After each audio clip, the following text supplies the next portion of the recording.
Buenas noches. Buenas noches, ¿cómo Hola, están? buenas noches.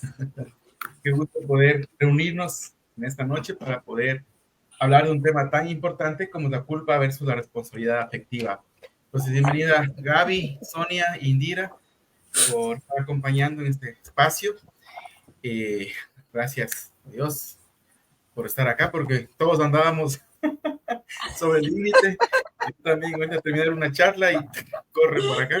Entonces, Igual. bendecidos y también a las personas, amigos y amigas que se están conectando en este momento para este tema tan importante como es la culpa versus la responsabilidad afectiva, el conflicto que agota a las personas y entre comillas está buenas, ¿no? Porque no es que sea exactamente hay buenas o malas, simplemente es una forma de poder dar una forma del el camino que queremos dar a este conversatorio el día de hoy. Y bueno, entonces a nuestras amigas, a nuestros amigos que nos están viendo en este momento o quienes van a ver más adelante, pero los que están en este momento, pues sus preguntas, sus comentarios van a ser muy bien recibidos. Y preguntas que vayan teniendo, pues aquí ya los vamos leyendo. Justo estamos saludando a Ronnie Farinango, que nos dice buenas noches. María Fernanda, buenas noches, Ezequito.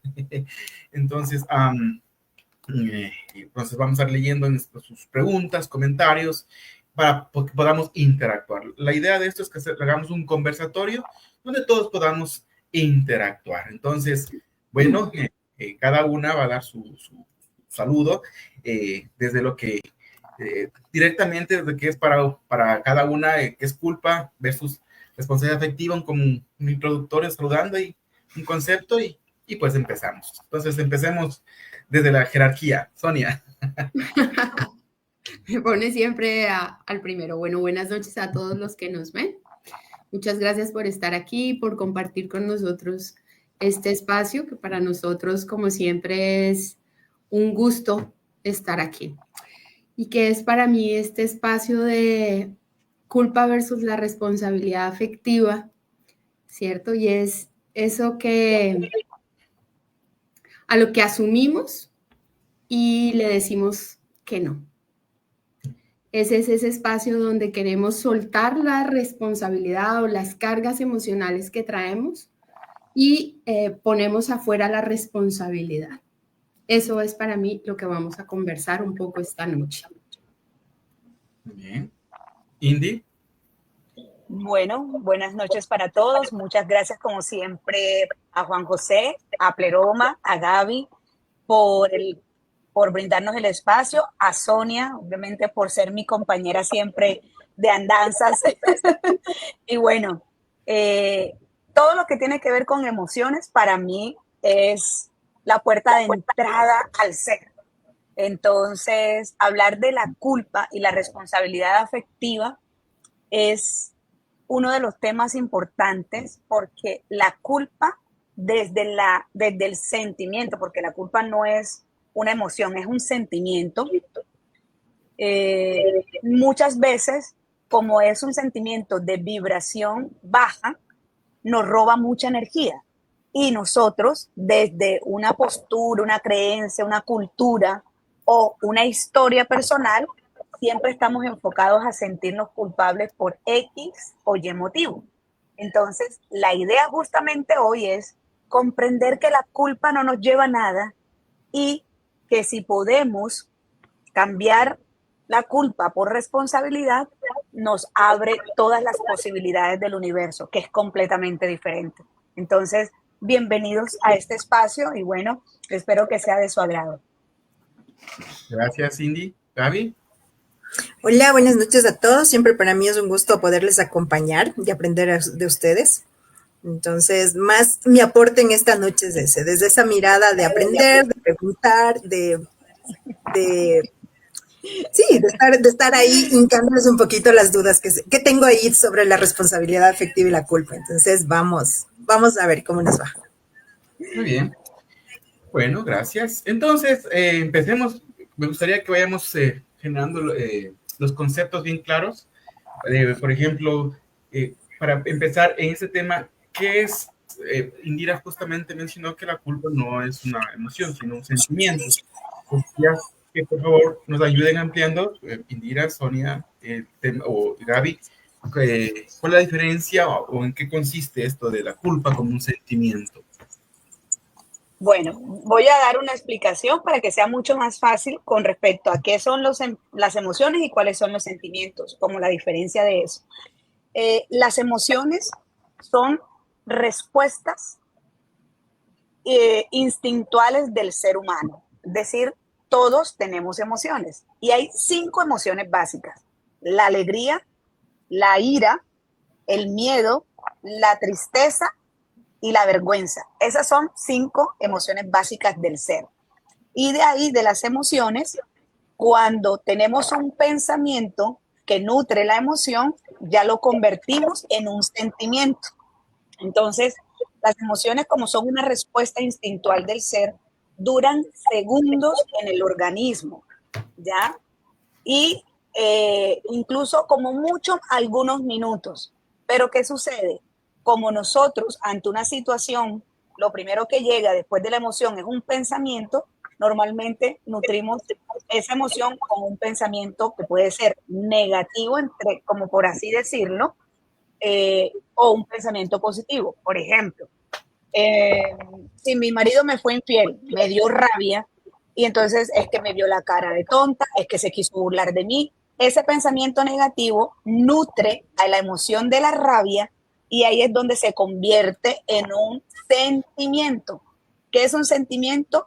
Es la expresión de una emoción nutrida por un pensamiento que puede perdurar horas, días, semanas, meses y hasta inclusive años, porque vemos personas que tienen sentimientos de rencor y resentimiento prolongados que pueden durar 10, 15, 20 años y pues se convierten en un cáncer o en otra cosa.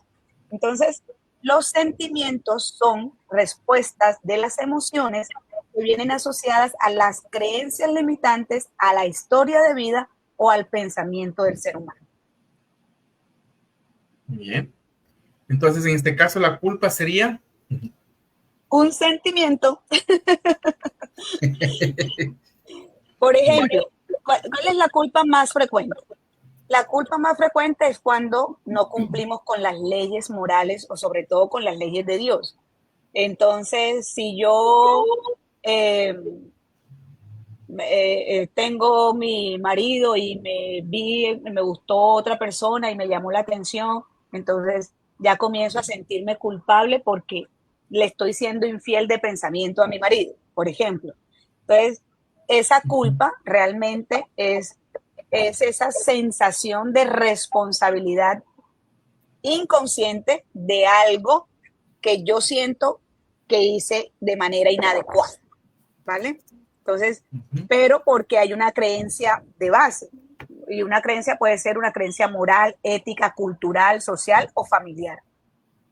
Sin embargo, yo acotaría o le pondría ahí un puntito y es, estamos acostumbrados a ser los salvadores y quitar la responsabilidad, entonces yo me asigno la culpa, es que fue mi culpa, yo no me di cuenta, yo no hice, y entonces me cargo con la culpa de lo que sí me corresponde, pero también de lo que le puedo alivianar al otro, quitándole la responsabilidad de lo que tiene. Por ejemplo, en el caso que dice Indira, de cuando de pensamiento soy infiel a mi pareja, ¿qué tanto mi pareja me ha descuidado y yo la he descuidado? Porque se ha soltado la energía de la relación de pareja y entonces yo me asumo independientemente como culpable. Y en ese caso hay una culpa de los dos o una responsabilidad afectiva de los dos. Muy bien, gracias. Perfecto. Una vez que hemos logrado distinguir este tema de la culpa, la pregunta sería entonces, ¿qué es la responsabilidad afectiva? Sonia. Yo diría que es un poco lo que acabo de decir, ¿no? Es cuando yo me hago cargo de lo que pienso, de lo que siento, ¿sí? De cómo actúo y de lo que digo. Exacto. Lo podemos resumir como en asumir una toma de decisión, o sea, conscientemente. Si yo hago algo, lo asumo conscientemente y me hago responsable de las consecuencias que mi conducta trae. Y un poco era lo que decías al principio, ¿por qué le pasan las cosas a las personas buenas? Y entonces, pero si yo soy tan bueno, ¿por qué me pasa esto? ¿Por qué me sucede esto? Y es en dónde te asumes o te haces cargo de. Esa es la gran diferencia. Y aquí vienen tres conceptos, que es el bueno, el malo y el justo, casualmente. Normalmente la sociedad, la cultura, coloca como buenos a las personas que están al servicio completo del otro. Entonces, yo hago esto para que el otro no sufra, yo hago esto para que el otro no llore, yo hago esto para que mi familia no pelee, yo hago esto para. Entonces, ese es el bueno. Y el bueno se vuelve demasiado sensible y dentro de esa sensibilidad termina dejándose de últimos y incluso puede estar hasta dañándose a sí mismo. Entonces, el bueno termina siendo bueno para todo el mundo, pero malo para sí mismo. El malo, socialmente, es el insensible, el que solo es egoísta, solo piensa en él, es un insensible porque no está atento a los demás, pero resulta que el malo termina siendo, de cierta forma, bueno para él y malo para los demás. Entonces, ¿la idea cuál es? La idea es no ser ni bueno ni malo, sino justo. ¿Cuál es el justo? El que es desensibilizado por sabiduría. ¿Esto qué quiere decir? Que yo puedo reconocer lo que a ti te está pasando, lo que tú estás sintiendo, pero no tengo por qué sufrir el dolor tuyo. Entonces, cuando yo tengo claridad que lo mío es mío y lo del otro es del otro, yo acepto mi responsabilidad y llego hasta un punto y dejo que el otro se haga cargo de su responsabilidad. Siempre que hay un vínculo relacional, indistintamente de cuál sea el vínculo, pareja, amigo, vecino, jefe, la responsabilidad de una dificultad que se presenta entre dos personas es 50-50, indistintamente de que me fue infiel, de que me metió cacho, desde que me la hizo, de que no cumplió con la regla, de que no hizo el trabajo. La responsabilidad siempre es por partes iguales, teniendo en cuenta el tipo de relación. O sea, un equipo de trabajo y participan 5, entonces cada uno es responsable del 20% de lo que sucede. Entonces, cuando yo comprendo eso, de base, ya enseguida tengo que mirar qué me corresponde a mí y dejo al otro que se haga cargo de lo que le corresponda a él. Ahora, ¿a qué se debe que nos cuesta, que nos cuesta reconocer que el hecho de servir desde ser bueno, entre comillas, al otro, nos cuesta observar cómo pasamos de ese límite, como tú bien dijiste, que nos lleve a hacernos daño a nosotros mismos? Paradójicamente, es algo paradójico, medio raro, en ese sentido, es bien raro, de que sí, sirvo a todo el mundo, pero al final me hago daño a mí mismo, ¿sí? Ese hacerme daño a mí mismo que infringe o que me castigo, inconscientemente o conscientemente, o me descuido, me enfermo, bueno, tantas cosas. ¿A qué se debe ese punto que muchas veces no logramos distinguir entre lo que es, sí, servir, pero entender que el hacerme daño ya no es funcional, o sea, ya no está generando este punto de que en realidad posiblemente estoy haciendo un trabajo o un servicio, o el acompañar o el apoyar desde un punto de justo, como se estaba diciendo? Yo te diría, y no sé si Indy puede estar de acuerdo o no conmigo, tiene mucho que ver en cómo buscas la aceptación, el respeto, la mirada del otro y el amor del otro. La aceptación, el entendimiento, la comprensión del otro.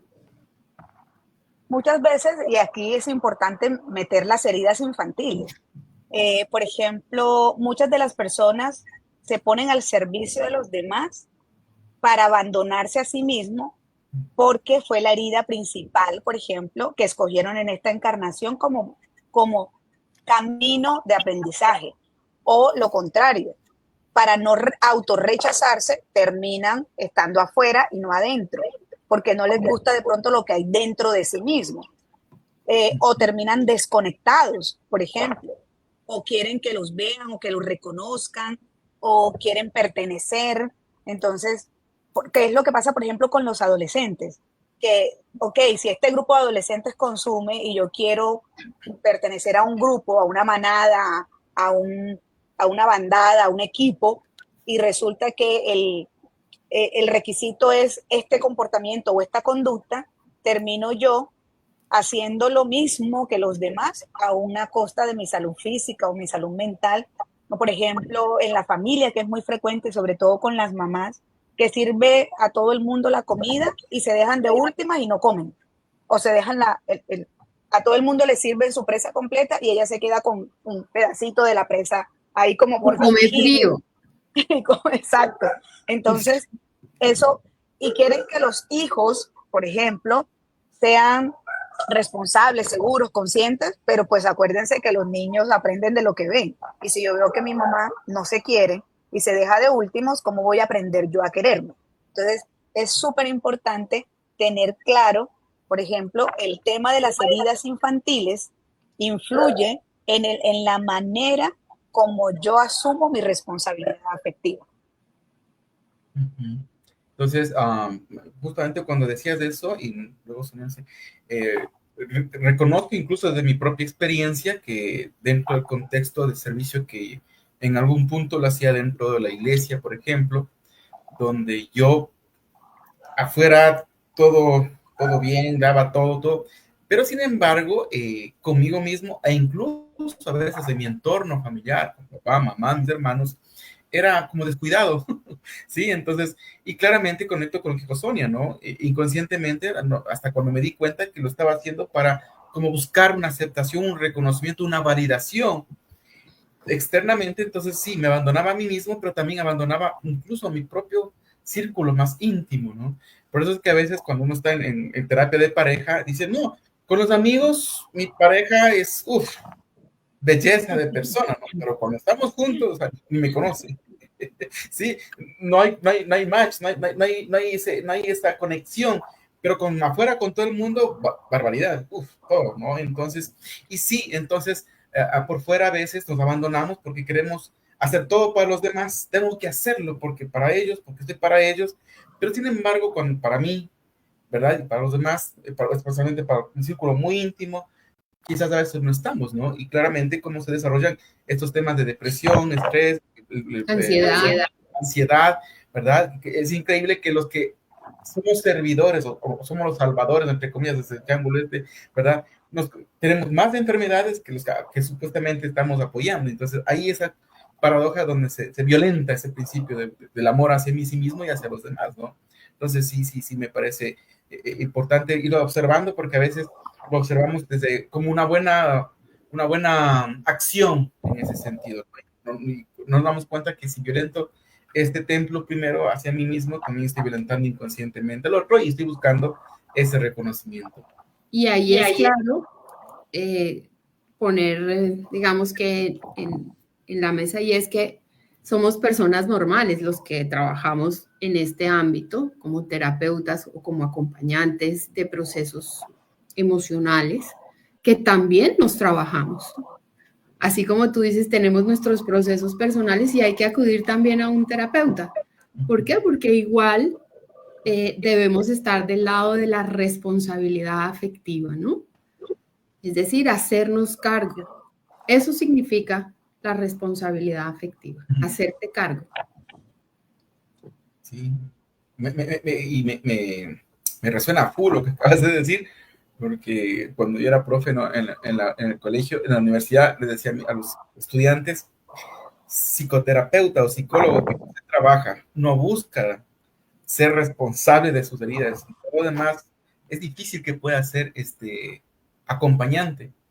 Y dentro del contexto, incluso donde yo también me desenvuelvo a nivel religioso, es interesante que muchas veces los líderes espirituales o religiosos muchas veces tampoco, no tienen procesos, o sea, no tienen acompañantes de procesos Y la pregunta es hasta qué punto están siendo responsables y irresponsables con su vida y con las personas que están guiando, ¿no?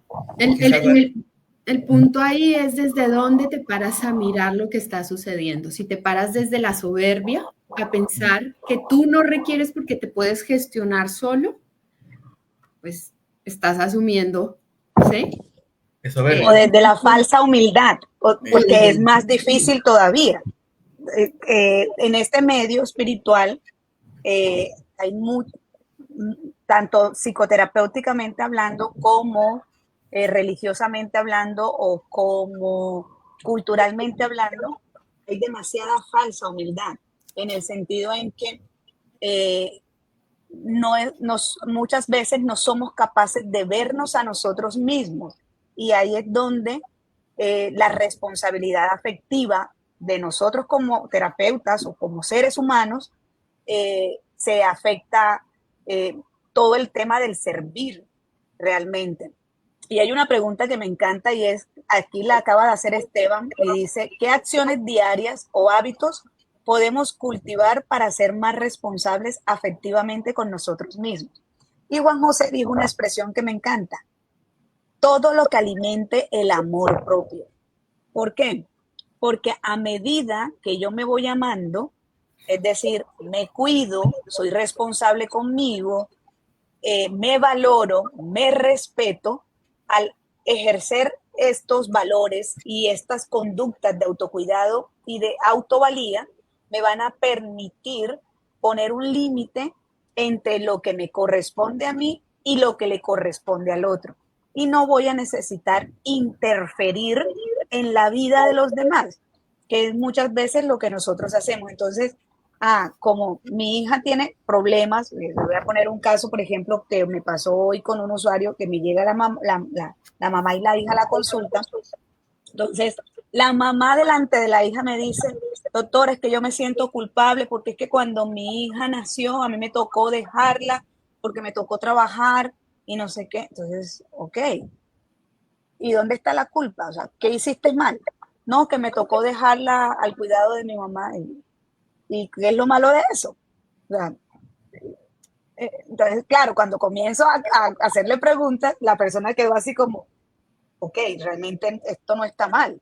Que mi hija me reclame tiempo porque yo estuve trabajando no quiere decir que sea una realidad. Y obviamente la realidad era que si la señora no trabajaba, no comía. Entonces, o trabajaba o comía. Entonces, eso no es para que la persona se sienta culpable. Cuando nosotros vemos la realidad con claridad y hacemos una interpretación veraz de la realidad, podemos ser más responsables y respetuosos con los procesos de cada uno. Entonces, lo que el otro sienta, es decir, lo que pasa de piel para afuera, es responsabilidad del otro. Lo que yo siento, pienso, digo y hago es mi propia responsabilidad. Entonces, lo que yo desde mis emociones me permito sentir es mi responsabilidad y si yo asumo lo que no me corresponde, termino interfiriendo en la vida del otro. Entonces, esta mamá desde la culpa sobreprotegía a su hija y le daba todo lo que pedía porque compraba el amor para que la niña no se sintiera mal y terminó teniendo unos comportamientos totalmente inadecuados.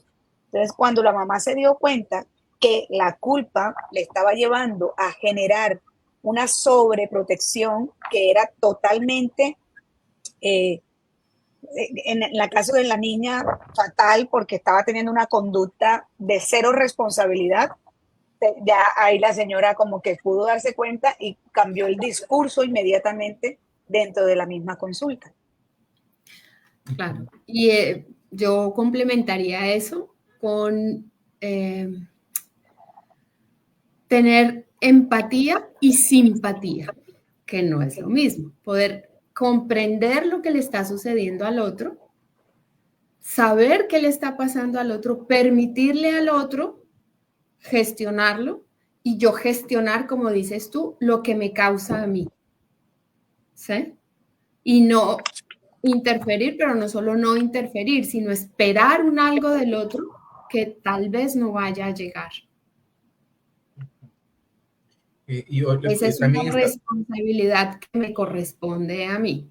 Es decir, yo sé hasta dónde puede el otro. No le voy a poner una carga adicional para que haga algo que yo requiero o que yo necesito. Y voy a completar desde dos, la negativa y positiva. Es decir, podría decir, si yo soy irresponsable efectivamente, también voy a ser irresponsable efectivamente de la otra persona, ¿no? Porque voy a interferir en su proceso, no le voy a permitir, de cierta manera, desde esa irresponsabilidad, a que posiblemente se haga cargo de sus cosas.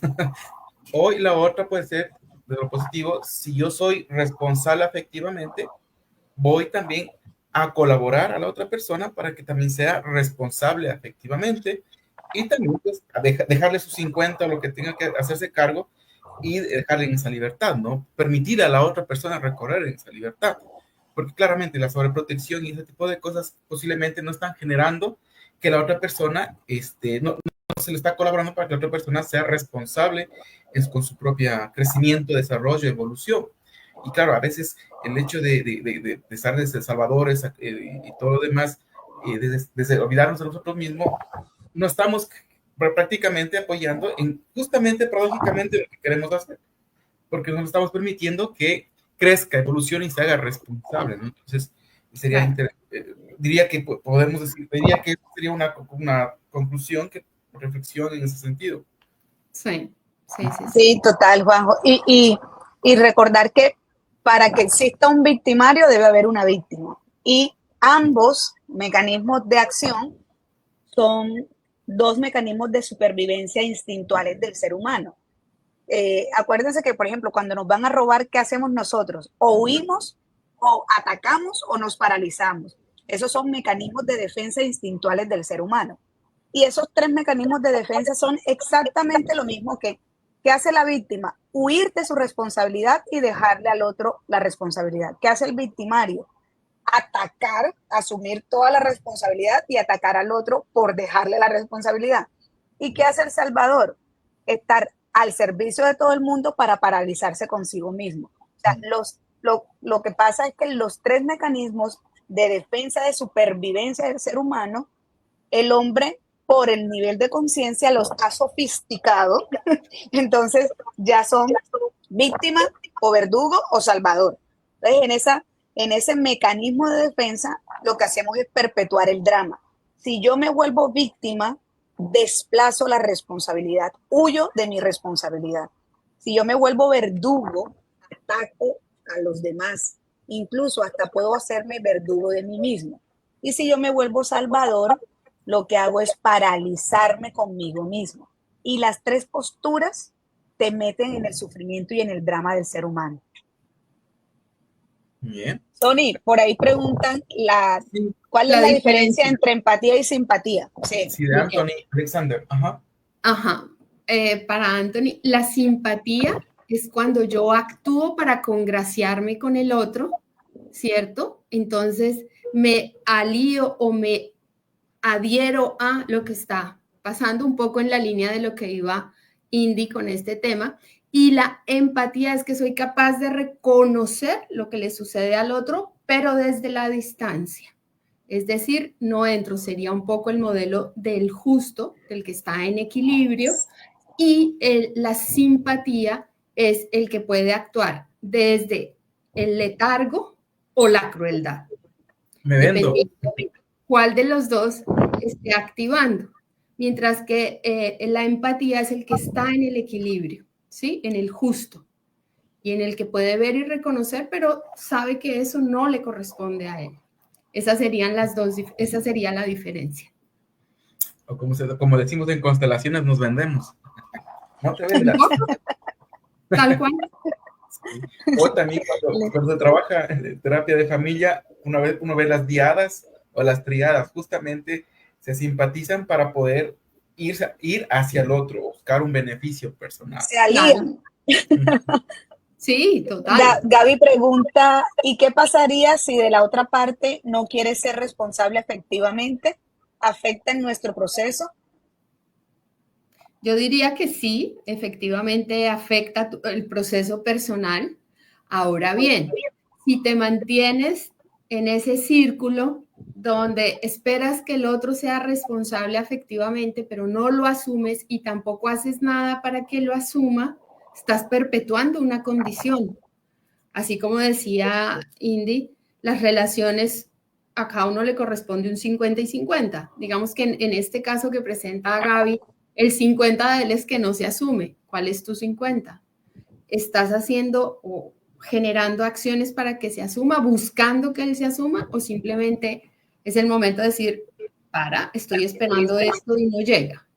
¿Cuál es tu postura frente a esto que está sucediendo? ¿Sí? Porque sí o sí, esa falta de responsabilidad afectiva afecta nuestro propio proceso.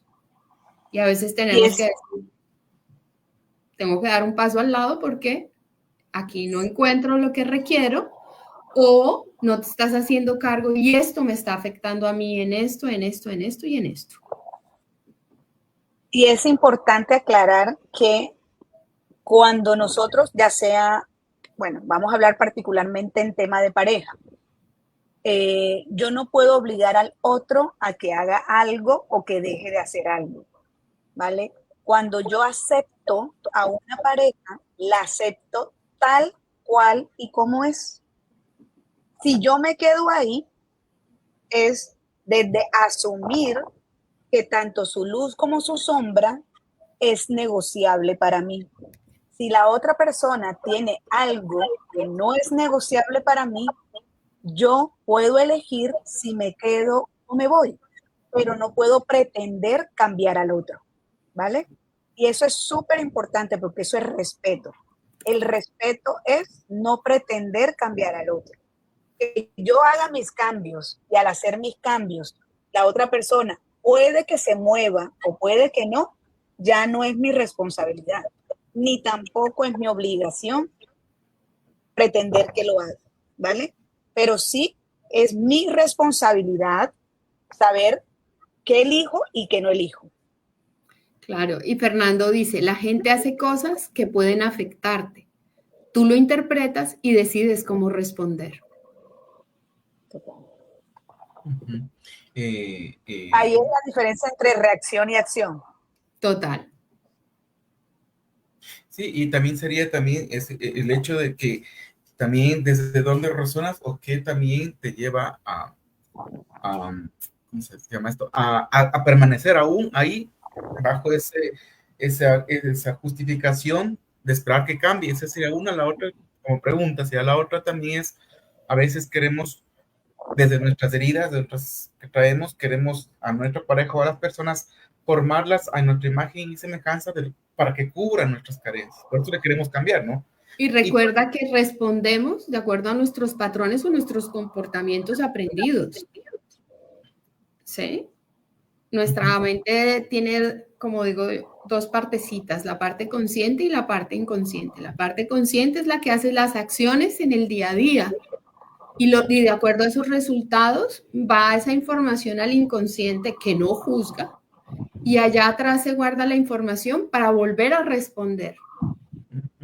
Y entonces, si como yo respondí la primera, la segunda vez, la tercera vez, no fue un buen resultado, lo que yo voy a guardar es que actué así, no cuál fue el resultado, sino que yo simplemente actué así y a la siguiente voy a volver a actuar. Por eso es que se necesita un cambio conductual para poder hacerlo distinto.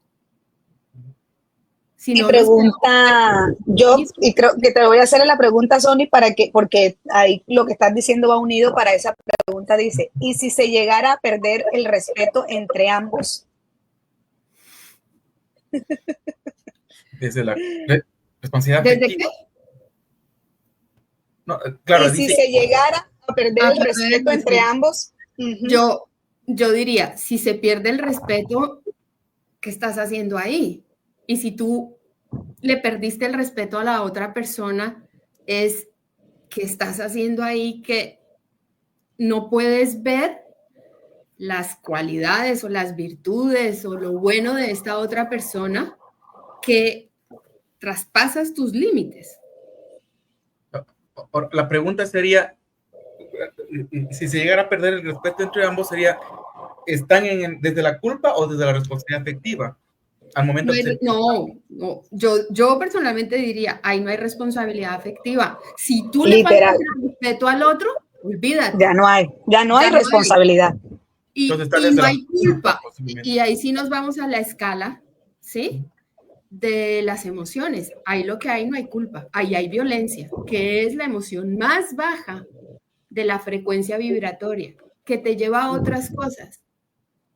Pero realmente ahí no hay culpa ni responsabilidad, ahí hay violencia, que es una respuesta, es una conducta ante una imposibilidad o impotencia. Te ves tan abocado a que no sabes cómo responder que agredes al otro.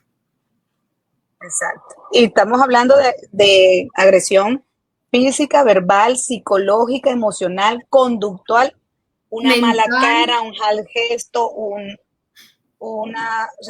las violencias sutiles que a veces las podemos pasar como por alto y resulta que son esas faltas de respeto que se generan casualmente por no asumir la responsabilidad afectiva. La mayor falta de respeto no verbal que le haces al otro es ponerle los ojos en blanco. Como de... Eso es una falta de respeto. Y la gente lo ve a la ligera y no es a la ligera. Lo normalizado. Exactamente, lo ha normalizado tanto, pero ¿qué hay ahí detrás de eso? Es, no te tolero, no me parece, no estoy de acuerdo, pero no lo verbalizas. Simplemente le pones los ojos en blanco. La otra pregunta dice, en caso de que esperar que la otra persona tenga responsabilidad afectiva a que haga algo, ¿se podría relacionarlo con idealizar a la otra persona? El tema de la idealización es una cosa compleja. Muchas veces lo que pasa es que el término de enamoramiento lo confundimos. A veces nos enamoramos del ideal de lo que tengo en mi mente de la otra persona, de lo que me gustaría a mí que la otra persona fuese. Entonces, desde ahí no vemos la realidad, sino una interpretación de una experiencia, de un punto o de una situación. Entonces, lo que hacemos es ponerle características a una persona que realmente nunca ha tenido, que es lo que pasa con el enamoramiento, que no es amor, porque el amor es diferente. El amor es un acto, es un verbo que significa actuar con respeto y valor del otro.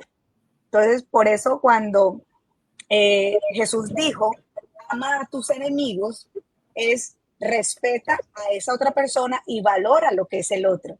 No es otra manera. Entonces, cuando tú eres capaz de respetar y valorar al otro, puedes verlo en totalidad, en su sombra y en su luz. Y desde esa contemplación no emites juicios, sino que asumes una postura y te haces responsable de esa postura.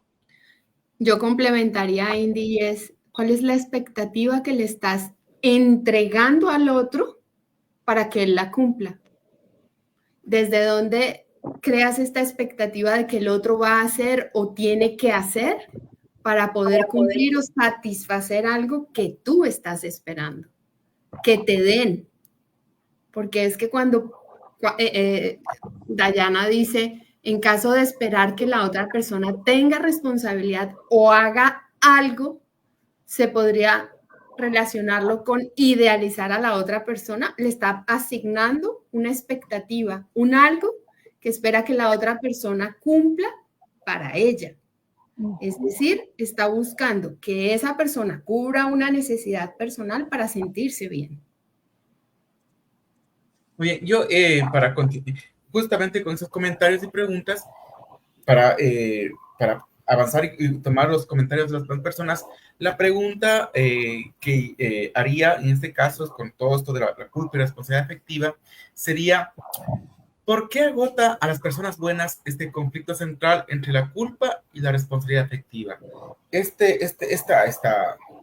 batalla, no sé cómo llamarlo, este confrontamiento, esta forma de interactuar entre la culpa y la responsabilidad afectiva, ¿por qué agota a las personas, entre comillas, buenas, que se enfocan en el punto de servir? ¿Por qué agota? ¿Y en qué formas agota? Todas las emociones de baja vibración generan fugas energéticas. Entonces, la culpa es una emoción de baja vibración que hace que la energía se fugue. Tenemos generalmente por el sobrepensamiento que se genera, por lo pesado que implica la culpa, porque ¿qué sucede? Cuando una persona se siente culpable, mejor dicho, cuando en un juicio le ponen que fulanito es culpable de, ¿qué hacen? Se le pone una sentencia, y una sentencia implica un castigo. Entonces, inconscientemente, si yo hago o siento que el otro es culpable de algo, yo consciente o inconscientemente le voy a poner un castigo. Entonces, por ejemplo, mi marido me fue infiel. Él es culpable porque me fue infiel. Entonces, ¿cuál es mi castigo? No le cocino, no le plancho, no le doy sexo. Entonces, le pongo el castigo y eso te drena a ti, porque no eres capaz de superar una situación. O lo contrario, tú te sientes culpable porque hiciste algo, te autocastigas, entonces no duermes bien, no comes bien, te cae mal la comida, te sientes agotado, te sientes cansado. Entonces, cuando estás vibrando desde la culpa, ya sea porque sientas que el otro es culpable o porque sientas que tú eres culpable, siempre va a haber un castigo directo o indirecto. Y ese castigo puede generar autodestrucción o autolimitación. Y esos serían los agotamientos a nivel también, físico, mental, energético, emocional, espiritual. Exacto. Son todos. Es que cuando sucede eso, yo podría decir que le entregas el poder al otro. ¿Sí? Y el poder no solo de dictaminar, de hacer, sino que estás soltando tu responsabilidad. Al soltar tú la responsabilidad, es como, ok, aquí, lo que tenga que pasar. Y entonces estás todo el tiempo en función de, como dice Indira, en que no le cocino, no le lavo, ahora yo no como bien, entonces estás persiguiendo al otro a ver si otra vez lo está haciendo. O sea, es una fuga de tu enfoque, ¿sí? ¿Por qué le pasa a las personas buenas? Porque todos de alguna manera somos buenos. Nunca somos malos. Somos seres buenos, que tenemos nuestro lado de luz. Y yo diría de sombra, y el de sombra es, no nos saquen el genio porque no es tan chévere, ¿sí? Y de luz nos la llevamos súper bien. Todos tenemos y necesitamos estas dos cosas. Ahí sí, como en la película de Intensamente. Tenemos la felicidad y tenemos la tristeza. Tenemos la apatía y tenemos la furia. Tenemos el desagrado y la furia. ¿Para qué? Para poder combinar las emociones, los sentimientos y darle el matiz a la vida. Solo que hay que saber regularlas en qué momento entra una u entra otra.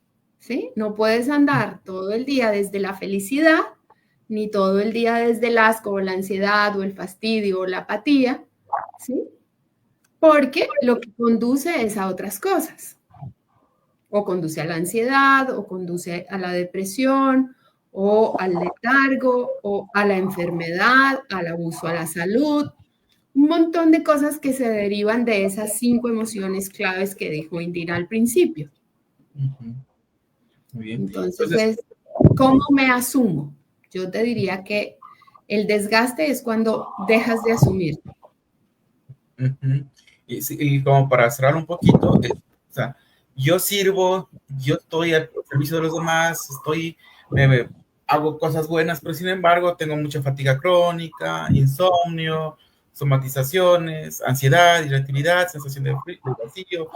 ¿A qué se debe que traigo solo personas así que dependen de mí o demandantes, etcétera, etcétera? Entonces, podríamos ya posiblemente reconocer esto, que posiblemente ¿Qué te detrás de... están, qué te están mostrando esas personas en tu vida? Todos llegan, y aquí un poco funciona la ley del espejo, y es qué te están trayendo, qué te muestran. Porque esas personitas vienen y un poquito te tocan, como digo yo, te meten el dedito, ahí donde te duele.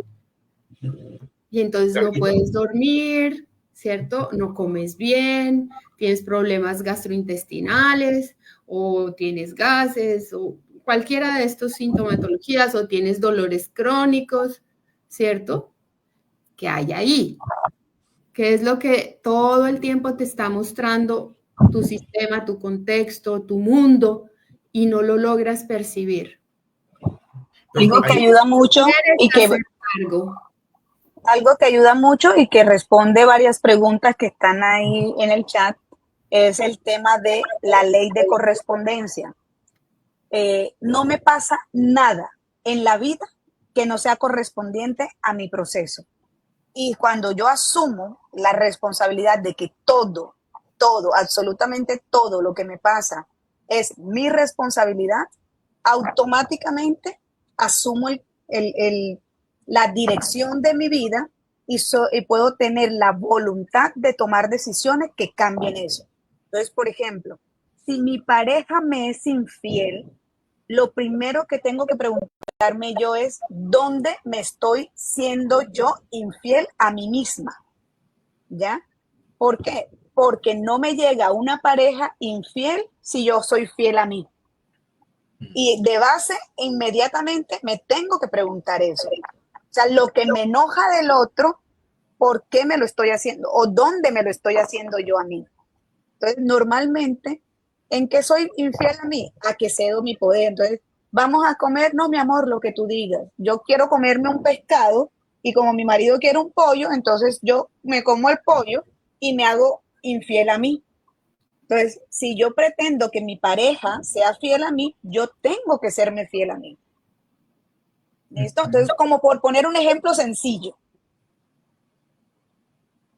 Ok, entonces ahí estamos dando una responsabilidad afectiva, entonces observarse, reconocerse y se refiere a sí mismo y en este sentido, ¿no? Ahí sería también completando las preguntas que algunas personas están preguntando, ¿no? Entonces prácticamente desde dónde conectamos claramente es una falta también de responsabilidad afectiva y conciencia de uno mismo y como decía Indira en cierto sentido, diría yo, el cómo darme cuenta desde dónde resuena también el tema es para qué, ¿verdad? Y el para qué es el aprendizaje que aprendo de lo que está sucediendo justamente en este momento, ¿no? Y es entrar en esa responsabilidad efectiva de para qué me sirve esto, de para qué sirve para mi desarrollo emocional, personal, lo que sea, desde el amor, ¿no es cierto? Me parece interesante. Es una pregunta que aquí hace Mateo, que me parece muy importante con respecto al tema, es ¿cuál es la diferencia entre la culpa y la responsabilidad afectiva en una relación? ¿Y cómo puede cada uno afectar la resolución de conflictos? Pues yo creo que ya la respondimos, pero pues la culpa lo que afecta es que terminas tú haciendo cosas que castigan al otro o te castigas a ti. Y la responsabilidad es cuando tú asumes que todo lo que pasa, una parte te corresponde a ti y te haces cargo de eso. Y eso te va a permitir tener relaciones más sanas. Pero para que puedas lograr hacer eso, tienes que hacerte cargo de tus heridas infantiles, de tus creencias limitantes, de tus patrones conductuales y de tus emociones. Por eso es tan importante hacer los procesos terapéuticos. Por eso es que nosotros vamos a Ecuador y hacemos todo el tema de los talleres de conexión con mi guagua, hacemos constelaciones familiares, constelaciones integrales, hacemos encuentro de amor, que son talleres que permiten casualmente, y aquí viene la pregunta de cuál puede ser un consejo para dejar de compararme con los demás, y es valorarme. Entonces, valorarme implica amarme, y amarme implica respetarme. Entonces, todo eso, a medida que te respetas, te valoras, eres responsable contigo, con tu vida, con tus decisiones, con lo que te sucede, eso te va a permitir tener una vida liviana y ligera y que realmente puedas estar en paz, en armonía y en felicidad con cualquier relación, porque no solamente relación de pareja, es todo tipo de relación. Claro, y al principio Indy dijo algo muy importante y es, nada aparece en nuestra vida porque sí, todos los patrones conductuales o todos nuestros comportamientos están relacionados con el ejemplo que nos dejan los cuidadores, los padres, los profesores, los amigos, en este proceso de crecimiento hasta que llegamos a ser adultos. Es decir, toda esta parte de nuestra infancia somos como esponjitas que absorbemos información. Y esa información es la que de adultos reflejamos al entorno. Y es por eso que se hace tan importante trabajarnos, permitirnos ver qué hay ahí, ¿sí? Desde hay una pregunta bonita efectiva. Señora, hay una pregunta muy bonita, mira, que dice, en caso de que un padre quiera que el hijo se asemeje a su imagen, ¿estaría haciendo mal o en este caso qué pasaría? Entonces, nosotros como padres siempre vamos a querer que nuestro hijo sea de X o Y manera. Y podemos interferir en los procesos de crianza. Lo que nosotros como padres podemos hacer es, con nuestras herramientas, dar lo mejor que tenemos, con respeto, con responsabilidad, con los valores, y ya dejar que el hijo, con su transcurrir, teniendo la base firme de nuestras enseñanzas, del ejemplo, no de la palabra, porque yo no le puedo decir a mi hijo que sea seguro si yo soy insegura, o no le puedo decir a mi hijo que no sea mentiroso si yo cada vez que quiero hago o digo una mentira. Entonces, el hijo va a aprender lo que ve, no lo que escucha. Por eso es tan importante ser ejemplo, para que los hijos puedan ser un buen resultado de ese buen ejemplo, entre comillas, como por así decirlo.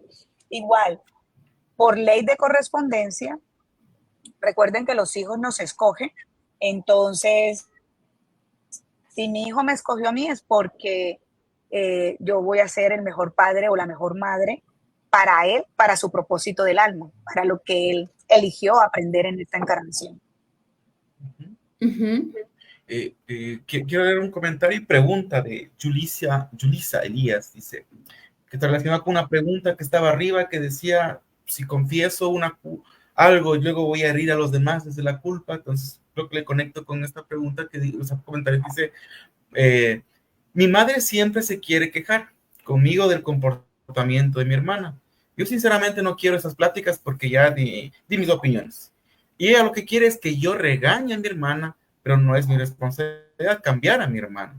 Y yo termino diciéndole entonces, eso es lo que usted crió. Eso a veces me carga porque me siento mal decirle eso. Entonces, ¿qué respuesta podría darle sin hacerla sentir mal, ni sentirme culpable?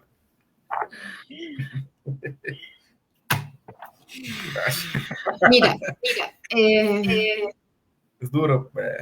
No, o sea, a ver, mira, que en lo que plantea hay una distorsión de los roles.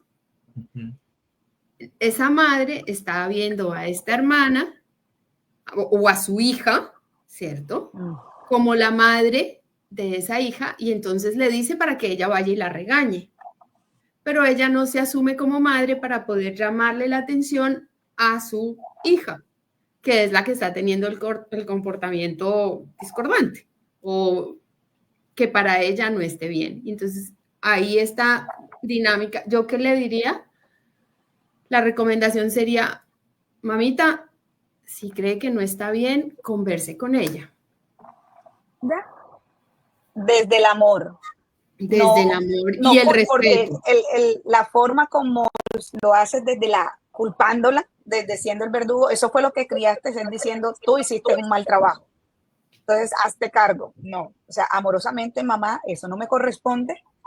Tú eres la mamá, yo solo soy la hermana y por lo tanto yo no puedo hacer más, punto. Desde tu responsabilidad, yo no puedo hacer más.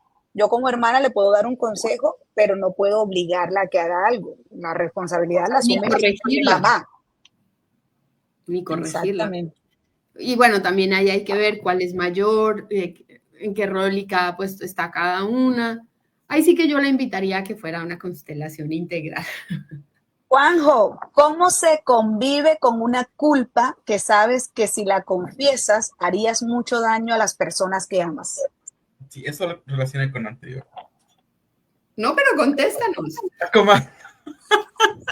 Bueno, sí, justo estaba leyendo esa pregunta y me pareció que sucede mucho dentro del contexto de familia, ¿no? Déjame leer nuevamente esta Emilia, ¿verdad? Emi Valencia dice, ¿cómo se convive con una culpa que sabes que si la confiesas harías mucho daño a las personas que amas? Bueno, volviendo a la responsabilidad afectiva, ¿no? En el momento que comienzo a hacerme daño a mí mismo y no permito o no dejo o no suelto el hecho de que la otra persona se haga daño, que digo, pues, se haga responsable de su parte, entonces claramente el asunto ahí es que no, yo mismo me estoy haciendo daño. Entonces, ¿cómo sería? Es asumir cuál es mi parte, cuál es mi 50, mi 20, mi 30% de esta situación que está pasando, asumirla desde el amor, reconocerme como humano, como parte de mi proceso de evolución emocional, espiritual, reconocerme en ese sentido. Y lo otro, dejo que los demás se hagan responsables desde donde quieran accionar, reaccionar de sus emociones y todo demás, porque al final cada uno se hace responsable. Entonces, ¿qué quiere decir eso? Voy a ser responsable conmigo y permitir que el otro se haga responsable, ¿no? Si yo al confesar algo, la otra persona, y que también sea, también depende de cómo, dónde, y como justamente te digo hace un momento, ¿no? Sin caer en ese triángulo del verdugo o de la víctima, no caer en eso, sino yo diría es permitir que los demás lo asuman su responsabilidad, ¿no? Yo hago mi parte, confesarlo, asumirme yo, ser responsable conmigo mismo y dejar que los demás lo hagan. Y porque incluso nosotros no hacemos daño a las personas en bajo esos puntos, ¿no? Como explicábamos, si lo hago desde el amor, soy responsable conmigo mismo, me amo a mí mismo, desde ese amor, no desde el que hablábamos, desde la parte del verdugo, sino desde ahí, al momento que yo lo hago suelto, voy a permitir que esto también se mueva y que las otras personas se hagan responsables de su parte, ¿no? Y desde ahí yo diría, entonces, la idea sería, en ese sentido, sería la persona que si las amas, sería en ese sentido, permítele entonces que crezcan y se hagan responsables de su parte. Yo complementaría. Importantísimo. Importantísimo es no necesitamos convivir con la culpa. O sea, si yo asumo hice una acción, supongamos, yo tengo mi pareja y le fui infiel a mi pareja. Ok. Asumo la responsabilidad de la implicación que eso tiene y tomo el aprendizaje del para qué yo hice eso. Y aquí, y eso es algo que se lo agradezco a Sonia que me lo enseñó en constelaciones, y es que normalmente, por ejemplo, ¿qué sucede? Cuando mi pareja comete una infidelidad o hace algo que va en contra de la relación, entre comillas, yo hago algo que sea también no tan chévere, pero no tanto como mi pareja, como para equilibrar la balanza y no destruir la relación. Entonces, si mi pareja me fue infiel inicialmente y a mí eso me dolió y él es culpable, nada, y de cierta forma inconscientemente yo tengo una venganza o algo así y también le soy infiel, lo que hago es equilibrar la balanza para no seguirlo juzgando a él, ni tampoco juzgarme a mí, sino que la relación se pueda seguir manteniendo. Cuando yo me doy cuenta del aprendizaje que está detrás de esto, y es el tema del valor, que es lo mismo que el tema de la comparación, cuando yo me valoro, primero, si mi pareja me fue infiel y lo supero, no tengo necesidad de hacer algo que pueda equilibrar esa balanza, sino que lo acepto y me quedo ahí desde la responsabilidad que eso trae. O le pongo límites y me voy. O sea, hay diferentes reacciones. No son respuestas ni buenas ni malas. Son mis maneras y esas maneras yo las tengo que asumir. Entonces, lo primero que te digo es, no hay necesidad de convivir con la culpa. aprendo. Y ese aprendizaje me lleva a tener un comportamiento y asumir una postura. Esa postura la asumo desde la responsabilidad y me hago cargo. Si lo tengo que decir, lo digo. Si no lo tengo que decir, no tengo que decir mentiras, ojo. Y eso es algo que es importante. Y desde el asumirme, me hago cargo de lo que hice. Yo iba a decir, complementando ambas, yo diría, lo primero es establecer un puente de comunicación. Es decir, si yo me estoy percibiendo culpable o porque estoy guardando un secreto o porque cometí una acción que en mi círculo no está bien vista, tengo que asumir mi responsabilidad afectiva conmigo misma y con el otro. Si hay otros involucrados, establezco un puente de comunicación amoroso, respetuoso y hablo con esos otros.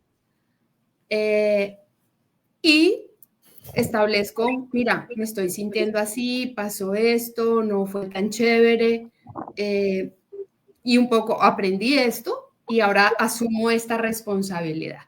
Pero si hay algo interno que me mueve la culpa, yo invitaría a que escriba y descargue todo eso que la hace sentir culpable para poderse abrir a la comunicación sana. Y lo queme. Escribe, lo queme y luego establece un puente de comunicación con los otros. ¿Para qué? Para poder de manera saludable y responsable hablar sobre el tema. Y no desde la culpa o desde, no, simplemente hablarlo. Recuerden que los eventos, todos son neutros.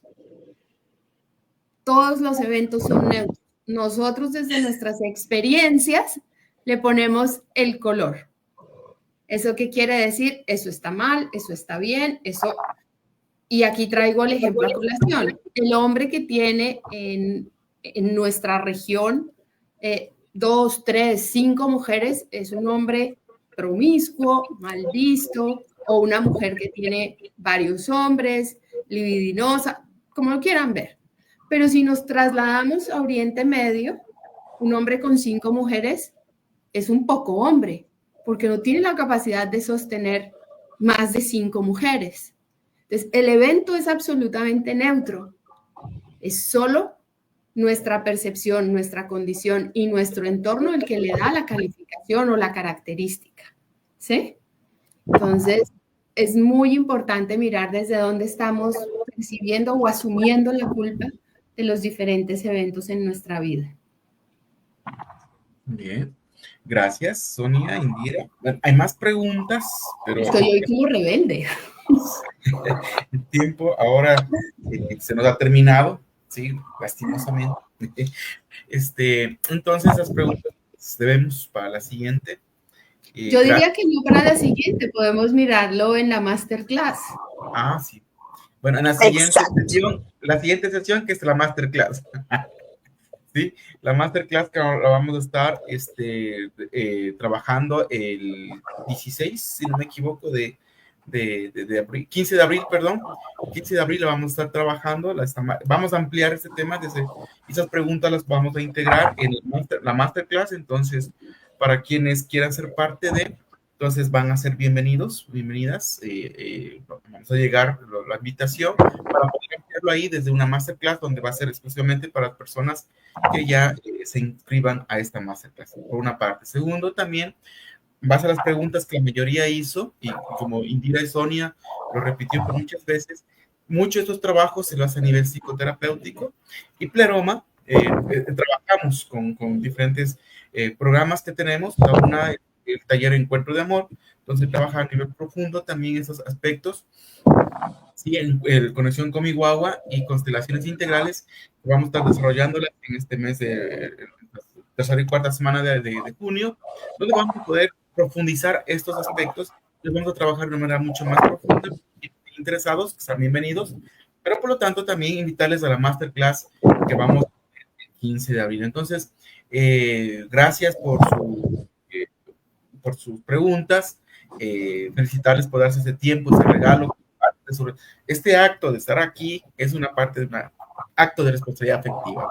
Pregunto que por ahí dijo alguien, ¿cómo puedo ser responsable afectivamente? Es interactuar, conocer sobre estos temas que van permitiendo ampliar la conciencia y poder tomar acciones en base a lo que estamos observando. Entonces, eso, agradecerles, cada una voy a pedir que puedan terminar con algún mensaje en especial como final, para que las personas que nos están escuchando o viendo o nos van a ver, pues pueden también quedar un poquito, una pastillita más, que sea sincero. Tomemos nota de todas las preguntas para tenerlas presentes y en la masterclass ir contestándolas, ¿vale? Bueno, de mi parte, muchas gracias. Les agradezco este rato que compartimos. A los que la van a ver en el futuro, igualmente bienvenidos desde ya a la masterclass y a todos nuestros talleres. Y como siempre es un gusto compartir y conversar con ustedes. Gracias, Sonia. Feliz noche para todos. Darle las gracias a todos por su asistencia, por permitir este compartir. Gracias a Juan José porque abre siempre el espacio para que se dé todo esto, la magia de compartir el amor. Entonces, bueno, bienvenidos para nuestra masterclass y que tengan una linda noche. Gaby. Una vez más, muchas gracias por estar aquí presentes. Gracias a ustedes por sus enseñanzas. Recordarles a todos, si quieren información del masterclass, de los talleres, pues nos escriben al chat de Pleroma o estamos ahí en contacto para poderles otorgar toda esta información. Gracias a ustedes y serán hasta una próxima oportunidad. Bien, muchas gracias entonces a cada uno de ustedes nuevamente, sus comentarios, sus preguntas. Recuerden, todas las preguntas las vamos a integrar en la masterclass, entonces no queremos dejar abierto esto y de que no se contestó, las vamos a integrar, entonces son bienvenidos, bienvenidas, y para nosotros una verdadera bendición, un gusto poder servirles, y gracias por permitirles también servirles desde este amor hacia cada uno de ustedes. Gracias, Ana, Sonia e Indira. Una buena noche.